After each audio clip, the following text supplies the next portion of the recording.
The message is the same, but it is different perspectives. It's different perspectives.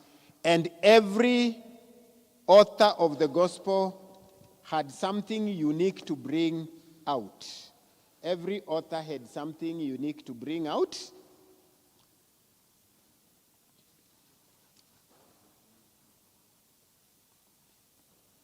Every author had something unique to bring out. The easiest way to do it is like this. Lion, ox, man, eagle.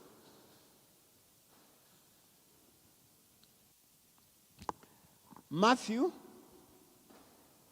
there's an animal in the Bible. It was seen in heaven. It had 4 faces. One a face of a lion, another face of ox, another face of a man, and a face of eagle. You've seen that animal, eh? That is where this came. So Matthew presents Jesus as the king, lion, ruler. He introduces him as the son of David, and he writes to the people who are Jewish. So he's the promised king who was to come. He's the promised king of the Jews who was to come.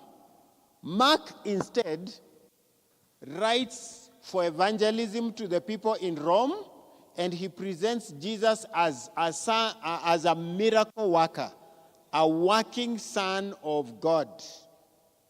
He will always say immediately, the next day, soon after, working.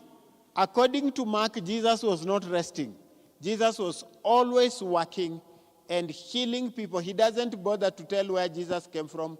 He just says the beginning of the gospel of Jesus Christ, and he starts telling what happened. Then Luke comes down and presents Jesus as a man who is anointed of the Holy Spirit. According to Luke, you, as long as you have the Holy Spirit, you are able to do what Jesus did. The only uniqueness between Jesus and you is the Holy Spirit. Sawa sawa.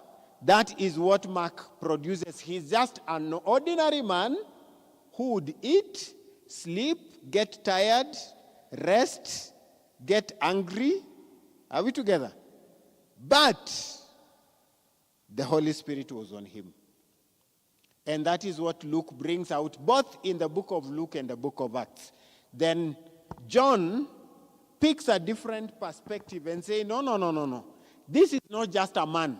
Let's look at him from the God perspective, from up like an eagle. And he says, in the beginning there was the Word, and the Word was with God, and the Word was God. In him was life, and the life was the light of men, every man who comes in the world. And he says, of him we have received truth and grace. He was full of truth and grace, and of his fullness we have received the same. So he produces him as God incarnate, God putting up a human body. And regardless of whatever happens, he does not lose his deity. Deity. I'm almost saying diet. Have you got it? So, the perspective of the authors are different. And for you to fully understand the gospel, you need to understand that you need to read the 4 of them. When I was younger, I thought reading one is enough. See, it's the same story of the same person. That is not true. Let me give you an example. I compare Mark and Luke. Matthew and Luke. The birth of Jesus. The story is about the birth of Jesus. Matthew does not tell us a lot about Mary. He just tells Joseph was engaged to Mary. But he tells us about Joseph, who his father, who his grandfather, where he came from, what he was doing, how he was planning to get married to a girl called Mary, all that. Are we together? But Luke tells us about Mary. He doesn't tell us about Joseph. So he tells us he begins with the relatives of Mary. Zachariah, he was a high priest, he was a priest, he was married to one of the daughters of Aaron, a Levite called Elizabeth, and she had a cousin called Mary. Mary was to marry a man called Joseph, and Mary was a virgin, and the angel came to Mary, and Mary believed. Mary went to visit Elizabeth. Very little about Joseph. Have you seen? It is the same story but different perspectives. I'm sure you guys have seen weddings. Early in the morning, the lady is preparing in her home, the man is preparing in his home. The photographer who went to the men's home and the photographer who went to the ladies' home, do you think they'll bring the same photos? But we are talking about the same wedding. Those photos, you need to put them together to understand what happened before the wedding began. That is exactly that's why I'm encouraging you, read all of them. The other thing that I will tell you is that one focuses on miracles, especially Mark focuses on miracles. John does not focus on miracles. John focuses on correcting the doctrine that Jesus is not an ordinary man. Yes, he is man, but he is also God.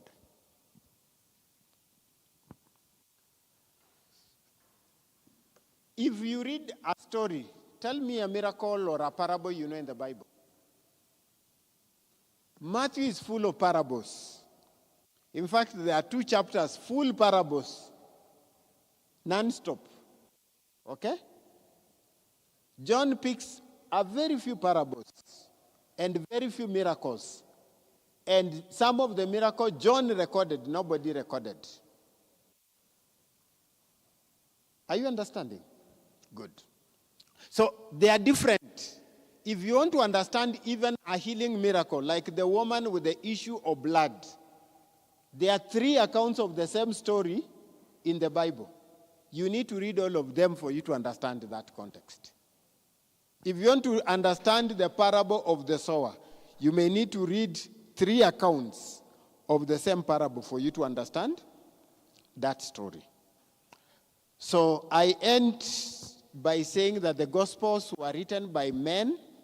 This was written by Matthew, Mark. Who wrote this? Luke was a Gentile, a doctor.